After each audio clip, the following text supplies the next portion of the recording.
दोस्तों आज के वीडियो में स्टूडेंट्स के लिए मोस्ट इंपॉर्टेंट होने वाला है जिन्होंने 12th यानी 10+2 एजुकेशन फिजिक्स केमिस्ट्री बायोलॉजी यानी कि पीसीबी के साथ कंप्लीट की है। तो अगर आप एक ऐसे स्टूडेंट हैं जिन्होंने 12th पीसीबी के साथ कंप्लीट किया है या फिर आप 12th बायोलॉजी से करने वाले हैं तो वीडियो आपको लास्ट तक ज़रूर देखना चाहिए, बिकॉज आज के इस वीडियो में हम बात करने वाले हैं कि आफ्टर 12th पीसीबी आपके पास क्या क्या करियर ऑप्शंस हैं, आप कौन कौन से कोर्सेज कर सकते हैं, क्या क्या बन सकते हैं। बहुत सारी चीज़ें करियर से रिलेटेड हमने इस वीडियो में इंक्लूड की हैं। ये वीडियो मैं काफ़ी रिसर्च करने के बाद बना रहा हूँ जिससे आपको बिल्कुल सही जानकारी मिल सके। तो दोस्तों आप देख रहे हैं हमारा YouTube channel right info club, जहाँ पर आपको मिलती है राइट इन्फॉर्मेशन। मेरा नाम है प्रदीप मौर्य। चलिए आज की इस वीडियो में सभी चीज़ें स्टेप बाय स्टेप जानते हैं कि आफ्टर 12th पीसीबी आप कौन कौन से कोर्सेज कर सकते हैं, क्या क्या बन सकते हैं। दोस्तों अक्सर स्टूडेंट्स का सवाल होता है कि आफ्टर 12 डॉक्टर बनने के लिए क्या करना होता है। तो अगर आपका भी ड्रीम है डॉक्टर बनना, जानना चाहते हैं कि डॉक्टर कैसे बनते हैं, तो इस टॉपिक पर हमने अलग से वीडियो बनाया हुआ है जिसमें हमने आपको बताया है कि आफ्टर 12 डॉक्टर बनने के लिए क्या करना होता है, किस प्रकार का डॉक्टर बनने के लिए कौन सा कोर्स करना होता है। तो आप वो वीडियो देख लीजिएगा, उसका लिंक आपको इस वीडियो के डिस्क्रिप्शन बॉक्स में मिल जाएगा। देखिएगा, सभी प्रकार के डॉक्टर बनने से रिलेटेड जानकारी आपको इस वीडियो में मिल जाएगी। चलिए अब हम बात करते हैं कि डॉक्टर बनने के अलावा आप कौन कौन से कोर्सेज कर सकते हैं एंड क्या क्या बन सकते हैं। दोस्तों अगर आप इंटरेस्टेड हैं नर्सिंग की फील्ड में, नर्स बनना चाहते हैं, तो आफ्टर 12th पीसीबी आप बीएससी नर्सिंग का कोर्स कर सकते हैं। ये जो कोर्स है ये 4 साल यानी कि 4 इयर्स में कंप्लीट होता है। दोस्तों यहाँ पर सवाल ये भी आता है कि बीएससी नर्सिंग के लिए मेल एंड फीमेल दोनों ही कैंडिडेट से अप्लाई कर सकते हैं। तो इसका जवाब है हाँ। कुछ नर्सिंग कॉलेजेस में मेल एंड फीमेल दोनों ही कैंडिडेट्स को बीएससी नर्सिंग कोर्स में एडमिशन मिल जाता है, बट कुछ नर्सिंग कॉलेजेस में केवल फीमेल कैंडिडेट्स यानी केवल गर्ल्स को ही एडमिशन मिलता है बीएससी नर्सिंग में। तो अगर आप इंटरेस्टेड हैं तो आप बीएससी नर्सिंग कर सकते हैं एंड नर्स बन सकते हैं। इसके अलावा आप बीएससी जनरल या फिर बीएससी ऑनर्स कर सकते हैं। दोस्तों अगर आप टीचिंग की फील्ड में जाना चाहते हैं, टीचर बनना चाहते हैं या फिर आप गवर्नमेंट जॉब के लिए अप्लाई करना चाहते हैं, तो आप बीएससी जनरल का कोर्स कर सकते हैं। ये 3 साल में कंप्लीट होता है। अगर आप स्पेशलाइजेशन करना चाहते हैं किसी पर्टिकुलर एक सब्जेक्ट में, आप किसी पर्टिकुलर एक सब्जेक्ट में मैक्सिमम नॉलेज गेन करना चाहते हैं, उस सब्जेक्ट में एक्सपर्ट बनना चाहते हैं, आप स्पेशलिस्ट बनना चाहते हैं उस सब्जेक्ट के, तो आप बीएससी ऑनर्स का कोर्स कर सकते हैं। आप रिसर्च के फील्ड में जा सकते हैं तो आप बीएससी ऑनर्स कर सकते हैं। फिर आप उसमें एमएससी यानी कि मास्टर ऑफ साइंस का कोर्स कर सकते हैं जिससे आपकी हायर स्टडी भी कंप्लीट हो जाएगी। तो अगर आप इंटरेस्टेड हैं तो आप बीएससी जनरल या फिर बीएससी ऑनर्स भी कर सकते हैं। इसके अलावा आप बैचलर ऑफ फार्मेसी यानी कि बी फार्मेसी का कोर्स कर सकते हैं, जिसे बी फार्मा के नाम से भी जानते हैं। ये जो कोर्स है 4 साल यानी कि 4 इयर्स में कंप्लीट होता है। इस कोर्स को कंप्लीट करने के बाद आप एज अ फार्मासिस्ट वर्क कर सकते हैं या फिर ड्रग इंस्पेक्टर के रूप में वर्क कर सकते हैं। तो अगर आप इंटरेस्टेड हैं तो आप फार्मेसी की फील्ड में भी जा सकते हैं। इसके अलावा आप लॉ की फील्ड में जा सकते हैं, आप एलएलबी कर सकते हैं।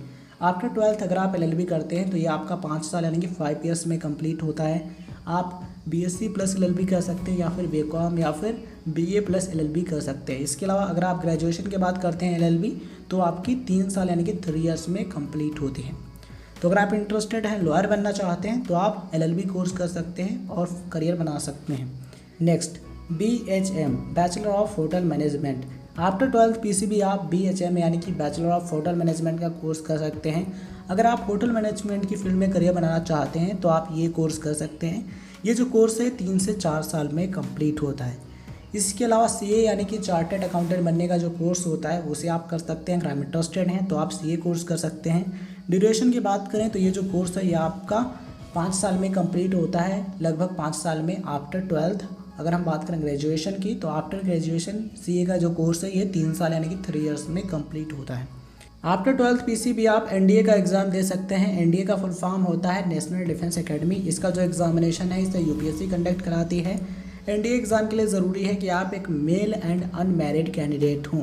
ध्यान रखिएगा कि आफ्टर 12th पीसीबी आप एनडीए में केवल इंडियन आर्मी के लिए अप्लाई कर सकते हैं, Indian air force and Indian navy के लिए अप्लाई नहीं कर सकते, because Indian air force and Indian navy में जाने के लिए 12th में फिजिक्स केमिस्ट्री मैथमेटिक्स यानी कि पीसीएम होना ज़रूरी होता है। इसलिए एनडीए एग्ज़ाम के थ्रू आप केवल इंडियन आर्मी के लिए एलिजिबल हैं और अप्लाई कर सकते हैं। तो अगर आप इंटरेस्टेड हैं तो आप इस फील्ड में करियर बना सकते हैं। इसके अलावा आफ्टर 12th आप पुलिस कांस्टेबल बन सकते हैं।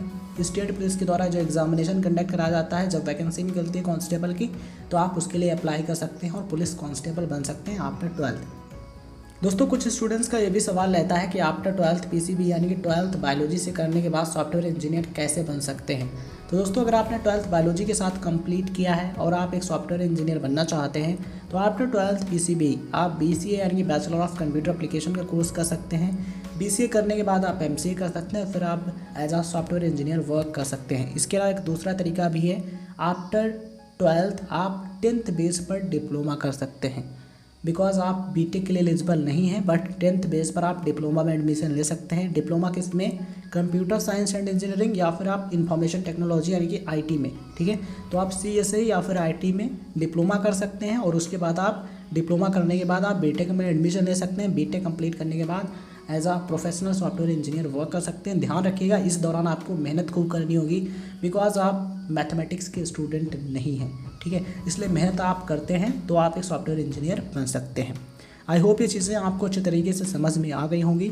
तो चलिए अब हम बात करते हैं कि आफ्टर 12th PCB आप ग्रेजुएशन कर लेते हैं यानी कि बैचलर डिग्री कंप्लीट कर लेते हैं, उसके बाद आप किन किन एग्जामिनेशन के लिए अप्लाई कर सकते हैं यानी क्या क्या बन सकते हैं। तो आपने ग्रेजुएशन कर लिया है तो ग्रेजुएशन करने के बाद आप UPSC में सिविल सर्विसेज एग्जामिनेशन दे सकते हैं और IAS ऑफिसर या फिर IPS ऑफिसर या फिर किसी अदर पोस्ट के लिए अप्लाई कर सकते हैं। दोस्तों इसके अलावा आप SSC CGL एग्जामिनेशन के लिए एलिजिबल होते हैं और अप्लाई कर सकते हैं। SSC CGL में कौन कौन सी पोस्ट होती हैं इस टॉपिक पर हमने वीडियो बनाया हुआ है। एग्जाम पैटर्न क्या होता है यानी कितने पेपर आपको इसमें देने होते हैं, इस पर भी हमने वीडियो बनाया हुआ है। यूट्यूब पर सर्च कर लीजिए या फिर आपको इस वीडियो के डिस्क्रिप्शन में लिंक दिए गए हैं, आप वहाँ से क्लिक करके वीडियो देख सकते हैं। तो आफ्टर ग्रेजुएशन आप SSC CGL एग्जामिनेशन के लिए अप्लाई कर सकते हैं। इसके अलावा अगर आप पुलिस सब इंस्पेक्टर बनना चाहते हैं तो आफ्टर ग्रेजुएशन आप स्टेट पुलिस के द्वारा जो एग्जामिनेशन कराया जाता है सब इंस्पेक्टर यानी कि SI का, आप उसके लिए अप्लाई कर सकते हैं। जैसे कि UPSI यानी कि उत्तर प्रदेश पुलिस के द्वारा जो एग्जामिनेशन कंडक्ट कराया जाता है सब इंस्पेक्टर बनने के लिए, आप उसके लिए अप्लाई कर सकते हैं। ऐसे ही अलग अलग स्टेट में एग्जामिनेशन कराया जाता है सब इंस्पेक्टर का, आप उसके लिए अप्लाई कर सकते हैं और सब इंस्पेक्टर बन सकते हैं। इसके अलावा SSC के द्वारा CPO एग्जामिनेशन कंडक्ट कराया जाता है। SSC CPO का एग्ज़ाम, इसका फुल फॉर्म होता है staff selection commission central police organisation, तो इसके लिए अप्लाई कर सकते हैं और आप सब इंस्पेक्टर बन सकते हैं।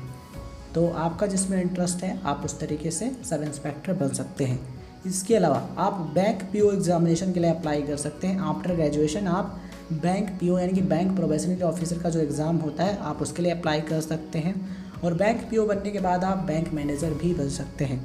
इसके अलावा अगर हम बात करें रेलवे की तो रेलवे में आप स्टेशन मास्टर की पोस्ट के लिए अप्लाई कर सकते हैं ग्रेजुएशन करने के बाद। इसके अलावा और भी ऑप्शंस हो सकते हैं। तो आपका जिसमें इंटरेस्ट है, आप जिस फील्ड में करियर बनाना चाहते हैं, आप उसके बारे में ज़्यादा से ज़्यादा जानकारी प्राप्त कीजिए, फिर आप उसके लिए अप्लाई कीजिए। आई होप ये वीडियो इन्फॉर्मेशन आपको पसंद आई होगी। ये वीडियो इन्फॉर्मेशन पसंद आई हो तो इस वीडियो को लाइक और शेयर करने की जिम्मेदारी आपकी है। चैनल पर नए हैं तो अभी सब्सक्राइब कीजिए right info club YouTube channel को, एंड सब्सक्राइब करने के बाद ऑल नोटिफिकेशन पर क्लिक ज़रूर कीजिए जिससे आपको आने वाले हर एक वीडियो की नोटिफिकेशन मिल सके, आप हर एक वीडियो को देख पाएँ। Thank you so much students for watching.